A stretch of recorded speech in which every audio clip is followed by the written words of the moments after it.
दंडकानन नय माम अपि, और मुझे भी उसी दंडक वन में ले चलो, उसी कानन में ले चलो। अथ तान न अनुगच्छामि गमिष्यामि यमक्षयम, और कहा कि यदि आप मुझे उनके पास नहीं ले चलेंगे, अथ तान न अनुगच्छामि, यदि उनके पास मैं नहीं जाऊंगी, आप मुझे नहीं ले चलोगे, तो मैं कहाँ चली जाऊंगी? यमक्षयम गमिष्यामि, यमलोक को चली जाऊंगी। या तो उनके पास ले चलो या तो फिर यमलोक। तो जो आत्महत्या करने वाले व्यक्ति हैं उनकी ऐसे ही तो शोक पराकाष्ठा में पहुंच जाता है। किसी एक क्षण में उनको लगता है या तो यहाँ पर ऐसा होना चाहिए, नहीं तो सीधा यमलोक। और वो एक क्षण का शोक पूरे जीवन को हर लेता है। फिर अगर वो क्षण उनका कोई टाल दे, उसी समय कोई व्यक्ति पहुंच जाए, थोड़ा उनको बता दे, समझा दे, तो बहुत सारी आत्महत्याएं रुक भी जाती हैं। फिर वो व्यक्ति बाद में बताते हैं कि मैं तो बस एक क्षण यदि ये व्यक्ति नहीं मिलते तो मेरा तो जीवन चले ही जाने वाला था, मैं तो वहां पहुंच ही गया था जहां से जीवन नष्ट हो जाए। बस इन्होंने एक क्षण मेरे को संभाल लिया और आज मैं अच्छा भला हूं। तो ये एक वेग की तरह से ही है शोक। तो ये कह रही हैं कि या तो श्री राम के, जबकि माता कितनी समझदार हैं, कौशल्या माता अत्यंत धार्मिक हैं, बहुत विवेकवती हैं, बहुत क्षमाशीला हैं, बहुत धैर्यशीला हैं। कितना इन्होंने सहन किया अपने पुत्र को जाने के वक्त, कुछ भी कोई ऐसा उद्दंडपना नहीं किया इन्होंने। चुपचाप उनको पुत्र ने कहा कि माँ मेरे को जाने के लिए स्वस्ति वाचन करो। स्वस्ति वाचन के मंत्र भी बोले इन्होंने कि तुम मानोगे तो हो, नहीं तो ठीक है जाओ, और सदा धर्म का आश्रय लेकर के रहना। याद है ना माता ने क्या कहा था? धर्मो रक्षति रक्षित, ये कौशल्या माता के ही वचन है रामायण के, कि बेटा वन में जा रहे हो और कोई वहां पर साथ नहीं होगा तुम्हारे, धर्म ही तुम्हारे साथ होगा, तुम धर्म की रक्षा करना, क्योंकि रक्षित किया हुआ धर्म ही तुम्हारी रक्षा करेगा। ऐसे वाक्य कह करके अपने पुत्र को विदा करने वाली माता भी शोक की इस घड़ी में क्या कह रही हैं? दशरथ जी को भी भला बुरा कह रही हैं और स्वयं भी कह रही हैं या तो राम के पास ले चलो और नहीं तो यमलोक के ही दर्शन होंगे, फिर जी नहीं सकती हूं मैं। तो ऐसे होते हैं ये दोष।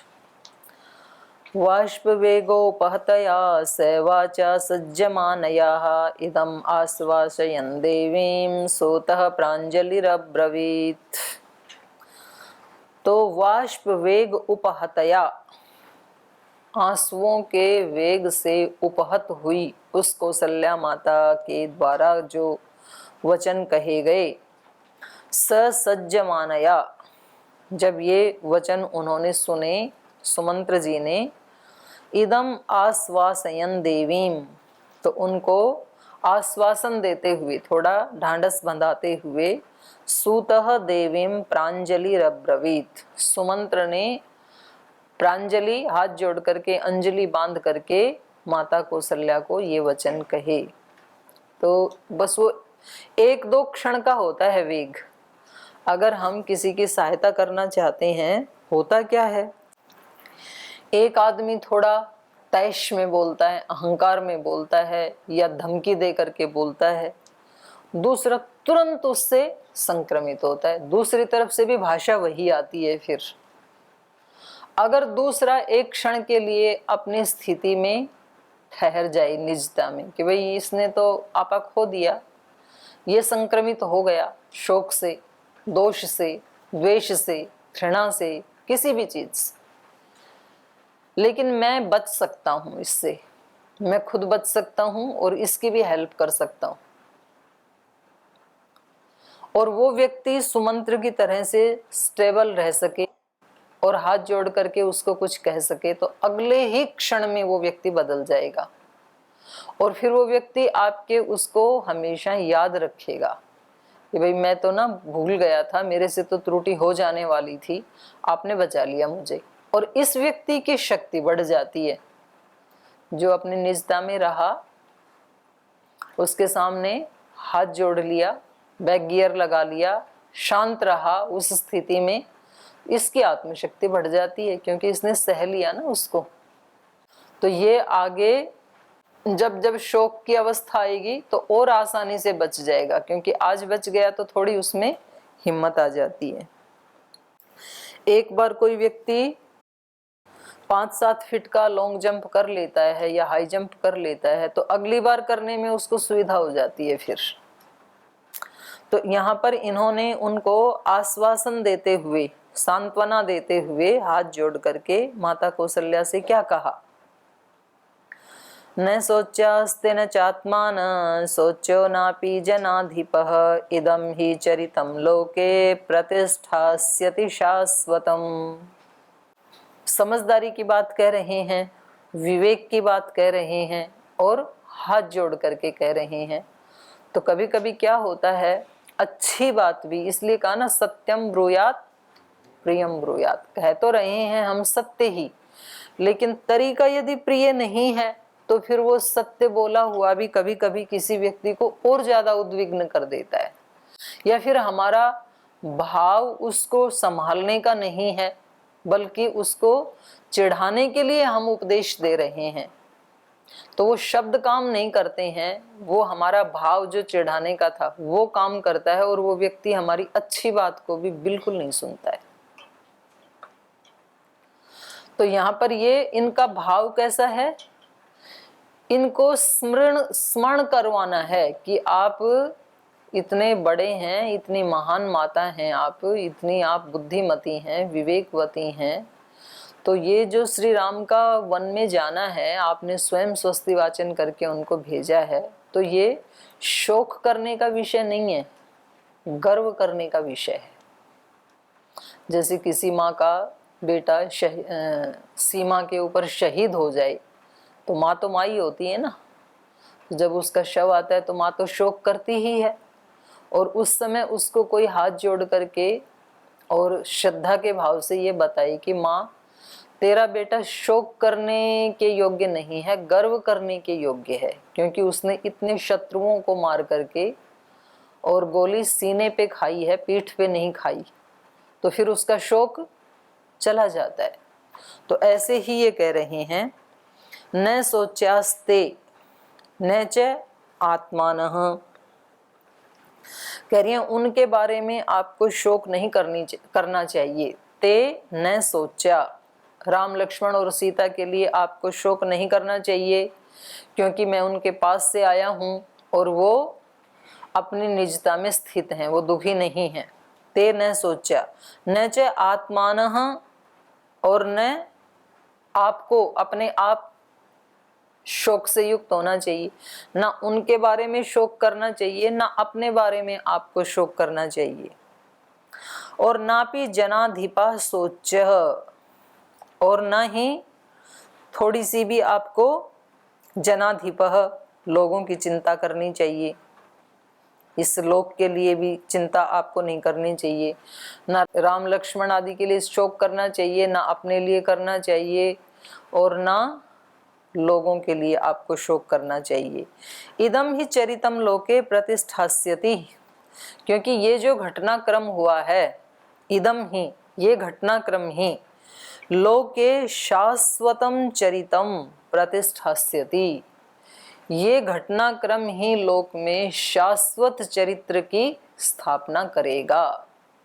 श्री राम का धर्म को सर्वोपरि रखना, अपने पिता की आज्ञा को सर्वोपरि रखना, लक्ष्मण का अपने भाई का अनुगमन करना, सीता का अपने पति का अनुगमन करना, माता कौशल्या का अपने पति की आज्ञा से पिता को विदा करना, पिता का धर्म के लिए अपने प्रिय पुत्र को भी वन में भेजना, ये जो सारा घटनाक्रम हुआ, ये सब क्या है, आदर्शों को स्थापित करने वाली घटनाएं हैं। और ये चरित्र ही कभी शाश्वत चरित्र को स्थापित करेंगे, ऐसे सुमंत्र ने बताया। तो जब आप घर से आते हैं, माता पिता भी रोते हैं, फिर आप भी रोते हैं, या माता पिता यहाँ मिलने आते हैं तो फिर माता पिता रोते हैं, फिर आपको भी लगता है इनको दुखी तो नहीं कर दिया कहीं। कहाँ गया वो ब्रह्मचारी आज? अभिषेक कहाँ है? सेवा में? हाँ इधर है। तो इसकी स्थिति होती रहती है ऐसे बीच बीच में जी, कभी उनको कष्ट तो नहीं दे दिया हमने। और उसी समय कोई दूसरा व्यक्ति कहे कि नहीं, ये घटना ही एक आदर्श स्थापित करने वाली घटना है, कभी इसकी चर्चा लोग करेंगे कि भाई इतना पढ़ लिख करके भी और सब कुछ उस व्यक्ति के सामने था, उसको ठोकर मार करके उन्होंने इस अध्यात्म के मार्ग को स्वीकार किया, तो कभी लोग आपके चरित्र का, यश का, कीर्ति का गुणगान करेंगे, तो व्यक्ति की तुरंत स्थिति बदल जाती है। ऐसा कहते ही होता है कि नहीं? क्या कहना है आपका? होता है? ऐसे होता है। और कोई दूसरा ऐसा कहने वाला ना हो तो क्या करें फिर? स्थिति तो बदलनी है ना, फिर क्या करें? तब खुद कहें अपने आप को कि मेरे सामने अब दो चीजें हैं, एक तो ये है कि सामान्य व्यक्ति की तरह डुलमुल होकर के, और मैं क्योंकि ये मार्ग बड़ा कठिन है तो इसको छोड़ दूं, एक ऑप्शन है, छोड़ सकते हैं, ऑप्शन है हमारे सामने, जीवन हमारा है। और दूसरा ये है कि इन सारे संघर्षों को, मुसीबतों को, कंटकों को सहन करते हुए भी चलूं इसी मार्ग पे, भले ही मैं 2 कदम ही आगे बढ़ा पाऊं, लेकिन रास्ता तो चलने योग्य यही है ना। तो इसलिए बार बार संकटों से हन्यमान होते हुए भी जो उत्तम जन होते हैं वो उत्तम मार्ग का, उत्तम धर्म का परित्याग कदापि नहीं करते। अब आपको कक्षा में समय पर आने के लिए कितना कष्ट होगा? तो आप यहाँ कक्षा में आ जाएं, इसके लिए आपको कितना कष्ट उठाना पड़ेगा? बोलो ना, आपसे तो जुड़ा हुआ विषय है। कक्षा में टाइम पर आ जाएं, इसके लिए आपको कितना कष्ट उठाना पड़ेगा? कुछ तो कह रहे हैं कुछ भी कष्ट नहीं है, और कुछ को जो लेट आते हैं वो बताओ ना। आप तो टाइम पे आ जाते हो, आपको क्या पता? जो लेट आते हैं बताना भाई, टाइम पे आने के लिए आपको कितना कष्ट उठाना पड़ेगा? थोड़ा ही है ना, कोई ज्यादा तो नहीं है, बस इतना ही। आराम आराम से आते हो तो थोड़ा दौड़ के आना पड़ेगा, इतना सही तो कष्ट है। तो कष्ट कितना है? बिल्कुल नन्हा सा कष्ट है। और इस नन्हे से कष्ट को सहन करके यदि कोई बहुत अच्छी आदत आपके जीवन में आ रही है तो उसको स्वीकार करना चाहिए कि नहीं करना चाहिए? बोल तो दो। नहीं करो तो ऐसे ही बोल दो कि नहीं करना चाहिए, तो बोलो तो सही कुछ। उस कष्ट को परास्त करके अच्छी आदत यदि जीवन में आ रही है तो उसको लाना चाहिए कि नहीं लाना चाहिए? क्योंकि आज नहीं किया तो कब करेंगे? जीवन तो आज का ही है ना मेरे सामने। तो आज जितनी गलत आदतों को हटा सकते हैं उनको आज ही हटाना है, नो कल। कल के ऊपर टालना ही नहीं है उसको। और ये छोटी छोटी ही आदतें हैं, और इन्हीं से ही शक्ति बढ़ती है और इन्हीं से ही शक्ति घटती है। ह्रास भी इन्हीं से ही होता है। व्यक्ति ऐसी छोटी छोटी लापरवाही करते करते फिर क्या कहने लग जाता है, बोले हम कोई योगी थोड़े ही हैं, हमें कोई सन्यासी थोड़े ही बनना है, हमें तो वापस अपने गांव चले जाना है। अरे तो गांव में जाके भी जीवन तो जीना ही है ना आपको, तो गांव में जाकर के भी आप एक आदर्श मानव की तरह जिए, इसमें हर्जा क्या है भाई? बोले हमारे को यहाँ थोड़ी रहना, हमें तो अलग से अपना कोई एक सेंटर खोलना है। तो सेंटर में जाकर के भी आप एक लाखों में एक गिनने योग्य व्यक्ति बने, तो उसमें हर्जा क्या है भाई? कोई नुकसान है अच्छा बनने में? कोई नुकसान नहीं। आप कहाँ रहेंगे ये महत्वपूर्ण नहीं है, आज कैसे रह रहे हैं आप, ये अति महत्वपूर्ण है। आज यदि नहीं संभाला छोटी छोटी आदतों को तो कल वो और बड़ी हो जाएंगी फिर। और आज संभाल सकते हैं तो कभी भी उनको कल पे नहीं टालना। ये वीरों की निशानी होती है, ये जागरूकों की, ये बुद्धों की निशानी होती है। स्वामी जी महाराज बोलते हैं ना कि मैंने कभी कोई बड़ा काम किया ही नहीं। सुनाई ना महाराज जी ने घटना कि कोई व्यक्ति तो डिप्रेशन में ही आ गया इसी बात से। बोलती आपने कहा है छोटे छोटे उद्देश्यों के लिए जीना ये तो जीवन का अपमान करना है, और मैं किसी बड़े उद्देश्य के लिए जीता नहीं हूं, सामान्य जीवन जी रहा हूं। तो ये सोच सोच के मैं तो डिप्रेशन में आ गया। तो महाराज जी ने क्या बताया उनको कि मैं कोई बड़ा काम करता ही नहीं हूं। तो बोले आप फिर ऐसे क्यों कहते हैं? तो छोटे छोटे कामों को मिलाकर के ही जीवन बड़ा बन गया, बड़े काम वो निष्पन्न हो गए, और उसमें कितने छोटे छोटे लोगों ने मिलकर के बड़ी सफलताएं दिला दी। साधारण लोगों ने असाधारण काम करके दिखा दिए। तो जीवन में बड़ा नहीं होता है कुछ भी, छोटी छोटी चीजों को ठीक करने से जीवन बड़ा हो जाता है। फिर तो हमें ऐसे छोटे छोटे जो तपस्याएं हैं, थोड़े थोड़े कष्ट हैं, वो उठा ही लेने चाहिए, और आज ही उठाना चाहिए, कल पे छोड़ना नहीं है कुछ भी। कल भगवान जीवन देगा, एक कदम आगे और बढ़ाएंगे, नहीं देगा आज वाले तो काम पूरे किए हमने, आज के कर्तव्य तो 100% निभाए, तो कल चले भी जाएंगे तो कोई कष्ट नहीं होगा जाते समय। और नहीं तो फिर शाम को यदि जाना पड़ा तो बोले अरे ये तो गया, मैं तो सोच रहा था कि कल कर लूंगा, कल तो आया ही नहीं। तो ऐसे हो जाएगा फिर।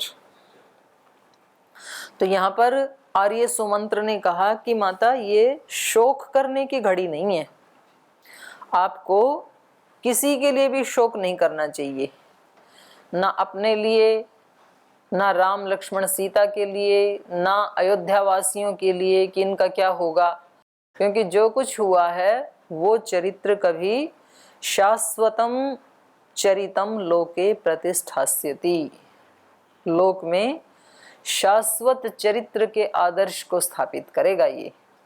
तो आगे संवाद चल रहा है कौशल्या, फिर भी इनका शोक अभी एकदम से नीचे नहीं आया, अभी भी शोक से युक्त हैं। तो आगे कह रहे हैं वनम गते धर्मरते रामे रमयतां वरे कौसल्या रुदति स्वार्था भर्तारमिदम् अब्रवीत् यद्यपि त्रिषु लोकेषु प्रथितं ते महद्यशः सानुक्रोशो वदान्यश्च प्रियवादी च राघवः त्वया तव करुणं कर्म व्यपोह्य मम बान्धवाः निरस्ता परिधावन्ति सुखार्हाः कृपणावने द्विजातिचरितो धर्मः शास्त्रदृष्टः सनातनः यदि ते धर्मा निरते त्वया पुत्रे विवासिते।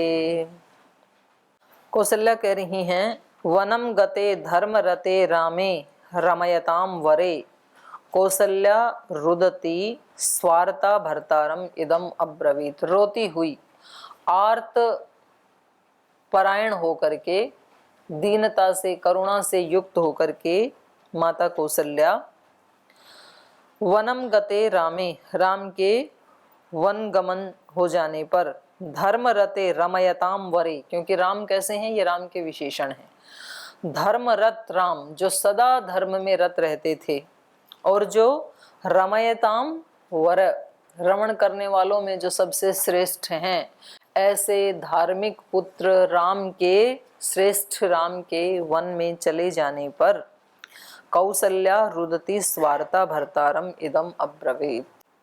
इस घटनाक्रम के बाद, उसके जाने के बाद कौशल्या रोती हुई आर्त त्राण पारायण होकर के महाराजा दशरथ को उल्हाना देती हुई कह रही हैं यद्यपि त्रिषु लोकेषु प्रथितं ते महद्यशः सानुक्रोशो वदान्यश्च प्रियवादी च राघवः। कह रही हैं यद्यपि त्रिषु लोकेषु ते महद्यशः प्रथितम, यद्यपि तीनों लोकों में आपका महान यश फैला हुआ है। पृथ्वी में तो था ही था उस समय महाराजा दशरथ का, और देवों से भी युद्ध किया था इन्होंने। देव का मतलब है ये जो एरिया है हरिद्वार से आगे ऋषिकेश से लेकर के और हिमालय तक का जो एरिया है, इसी को देवलोक कहा जाता है। आज भी देवभूमि कहते हैं ना उत्तराखंड को। देवभूमि कहा जाता है। तो ये ही देवलोक था, क्योंकि जितने भी अच्छे लोग थे, तपस्वी लोग थे, साधक लोग थे, ऋषि मुनि थे, वो सब देश के अलग अलग कोनों से उठ करके यहाँ आकर के रहते थे, हिमालय में आकर के साधना करते थे ना, आज भी करते हैं। और फिर यहाँ के जो रहने वाले लोग हैं वो आज भी उसके ऊपर प्रभाव है। हिमाचल के लोग आज भी अपेक्षाकृत अन्य राज्यों के लोगों से ज्यादा भोले भाले माने जाते हैं, ज्यादा शालीन माने जाते हैं, है ना। एक आधे तो कर देते हैं गड़बड़। तो हमारे ब्रह्मचारी बैठे, बोल जी हाँ मैं भी वहीं का ही हूँ तो अच्छे होते हैं, चोरी आदि कम करते हैं, क्योंकि यहाँ पर यद्यपि कुछ तो आ गए हैं, अभी अपवाद सब जगह मिलते हैं, अपेक्षाकृत बात हो रही है। तो यहाँ पर इसके प्रमाण जो हैं ये अन्यत्र भी मिलते हैं। जैसे हिमालय राजा की पुत्री पार्वती जब तपस्या करने के लिए जाती हैं तो वो यहीं जाती हैं, हिमालय में ही जाती हैं। तो उनको शिव वेश बदल करके पूछते हैं कि तपस्या तो 2-3 कामों के लिए ही व्यक्ति करता है, तो यदि तो आप स्वर्गलोक को, देवलोक को प्राप्त करने के लिए तपस्या कर रही हो तो व्यर्थ है, क्योंकि तुम्हारे पिता देवलोक के राजा हैं, तो तुम तो पैदा ही देवलोक में हुई हो, उसके लिए आपको तपस्या करने की कोई जरूरत नहीं है। या फिर सुख समृद्धि के लिए करते हैं तो वो तो तुम्हारे बाप का पूरा साम्राज्य है यहाँ पर, उसके लिए भी जरूरत नहीं है, तो आप क्यों ये तपस्या कर रही हैं। तो उन्होंने बताया मैं तो शिव को प्राप्त करने के लिए। बोले शिव को प्राप्त करने के लिए तपस्या कर रही हो तो भी व्यर्थ है, क्योंकि वर का कोई भी लक्षण उसमें घटता ही नहीं है। जो वर होना चाहिए, श्रेष्ठ होना चाहिए, ना धन है, ना ऐश्वर्य है, ना सुंदरता है, ना कोई खानदान का पता है। वर में यही चीजें देखी जाती हैं कि वे देखने में कैसा है, ठीक ठाक है, धन आदि है कि नहीं, और भाई उसका कुल खानदान कैसा है, तो ये तो सब है ही नहीं शिव में। तो इससे भी पता लगता है कि इस भूमि को ही देवलोक कहा जाता है। तो यहाँ भी, यहाँ या तो युद्ध होते नहीं थे, कोई इनसे करता नहीं था देवलोक वालों से, देव किसके साथ युद्ध करेंगे, और होता था तो हमेशा देवों की ही विजय होती थी। तो महाराजा दशरथ ने देवलोक पर भी विजय पाई हुई थी, पृथ्वीलोक पे भी विजय पाई हुई थी, और तीसरा लोक कौन सा है, आत्मलोक कहेंगे उसको, पाताल लोक कहेंगे उसको, अमेरिका आदि जो देश हैं उनको पाताल लोक कहेंगे। तो माता कह रही हैं यद्यपि तीनों लोकों में आपका महान यश है, तीनों लोकों में आपने विजय प्राप्त की है, ये स्थूल हो गया, और फिर शरीर में इसको घटाएंगे तो सत्वरजतम त्रिगुण के ऊपर आपने विजय प्राप्त की है।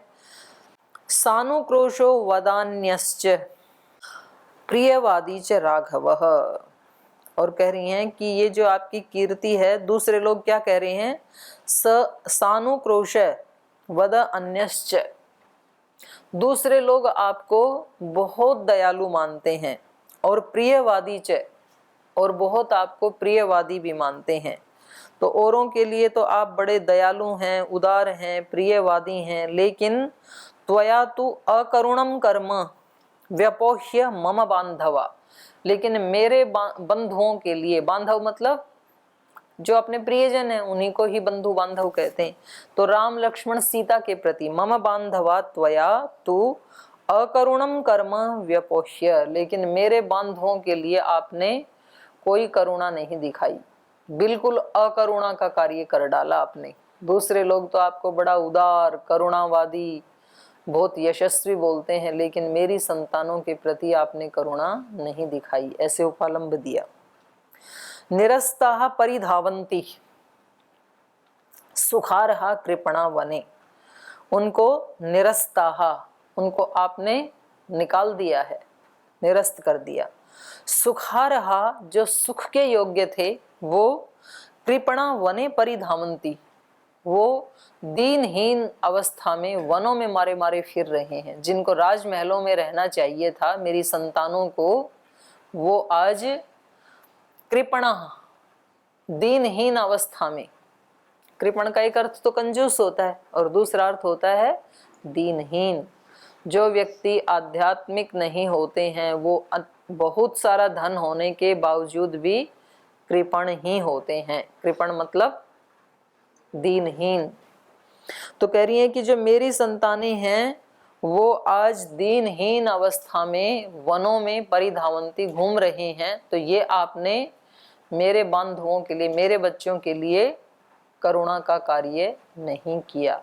और वैसे भी प्राय माताओं को अपनी संतानों के लिए अपने पति से शिकायत ही होती है। मैंने हजारों नहीं लाखों माताओं को ऐसे सुना कहते हुए, जैसे जाते हैं ना संगठन में, तो फिर वो कहते हैं बोल जी हमारे ये जो है ना हमेशा सेवा में लगे रहते हैं, घर का तो कोई ख्याल ही नहीं है इनको, सब पैसे सेवा में लगाते रहते हैं, मेरे बच्चों को कुछ देते ही नहीं है। तो ये ज्यादातर उनको शिकायत रहती ही है। तो ये शिकायत माता कौशल्या को भी है, खैर इनकी तो जायज है। तो ये कह रही हैं कि यद्यपि आपको सब लोग करुणालु कहते हैं, दयालु कहते हैं, प्रियवादी कहते हैं, लेकिन आपने मेरे बच्चों के प्रति अकरुणा का कार्य किया है। द्विजाति चरितो धर्म शास्त्र दृष्ट सनातन यदि ते धर्म निरते त्वया पुत्रे विवासिते। कह रहे हैं यदि आप द्विजाति चरित, द्विजाति मतलब ब्राह्मण, विद्वान, श्रेष्ठ, यदि आप लोग आपको कहते हैं कि आप द्विजाति हैं, श्रेष्ठ हैं, विद्वान हैं, पर ऐसा यदि आपका चरित्र होता और धर्म शास्त्र दृष्ट सनातन, और सनातन शास्त्रों को, धर्म को यदि आपने देखा होता, यदि आप सचमुच ही धार्मिक होते, शास्त्रवेता होते, सनातन धर्म को मानने वाले होते, यदि ते धर्म निरते त्वया पुत्रे न विवासिते, मतलब यहाँ पर न नहीं लिखा, प्रश्नवाचक चिन्ह के लहजे में पूछा है कि यदि वास्तव में ही आप शास्त्रवेता होते, धर्मपरायण होते, द्विजाति चरित्र वाले होते, धर्मे निरते त्वया, यदि तुम धर्मे निरत होते, तो ते पुत्रे विवासिते, क्या आप मेरे पुत्रों को वनवास देते, क्या पुत्रों को निकाल देते। तो क्या कहना चाह रही हैं, कोई धर्म नहीं मानती मैं आपका, कोई द्विजातित्व नहीं मानती, कोई विद्वत्ता नहीं मानती, कोई भी विद्वान व्यक्ति भला ऐसा कर्म करेगा, ऐसे पुत्र को बाहर निकालेगा। तुमने मेरे पुत्र को निकाल दिया, परिस्थितियां ही तुमने ऐसी पैदा कर दी। अगर जैसे आप जैसे तो खुद ही भाग के आई हैं, तो खुद भाग के आई तो भी माता क्या करती है, जो बच गए ना वहां घर वाले, बोल तुमने उनको ना सुख चैन से जीने ही नहीं दिया इसलिए चले गई, तो वो ब्लेम उन्हीं पे ही करती हैं, फिर रहने वालों के ऊपर ही। और यहाँ तो आदेश ही महाराजा दशरथ का, उन्होंने निकाला है। तो कह रही हैं कि तुमने, जो लोग आपको कहते हैं धर्मरत, शास्त्र वेत्ता, सनातन धर्म को जानने वाला, मतलब दूसरे लोग कहते हैं रघुकुल रीत सदा चली आई, जान जाए पर वचन ना जाई। सब दूसरे कहते हैं भाई ये जो इक्ष्वाकु वंश वाले हैं, रघुकुल वाले हैं, ये बड़े वचन के पक्के होते हैं, बड़े ये आदर्श होते हैं, धर्मात्मा होते हैं। लेकिन कौशल्या माता क्या कह रही हैं, कोई धर्म नहीं तुम्हारा, कोई शास्त्र का ज्ञान काम नहीं आया, कोई धर्म की बात मुझे लगती नहीं है आपके जीवन में। यद्यपि जानती हैं माता भी कि ये व्यक्ति सत्यवादी हैं, ये धर्मात्मा हैं, धर्मनिष्ठ हैं, यशस्वी हैं, लेकिन जब इनके अपने बच्चों को बाहर भेज दिया, अपना जब शोक की अवस्था है, तो ये भी ऐसे वचन कह दे रही हैं। गतिरेका पतिर्नार्या द्वितीया गतिरात्मज तृतीया ज्ञातयो राजश्चतुर्थी नेह विद्यते। तो ये हो गया समय, बाकी का हम कल पढ़ेंगे, आज यहीं विराम लेते हैं।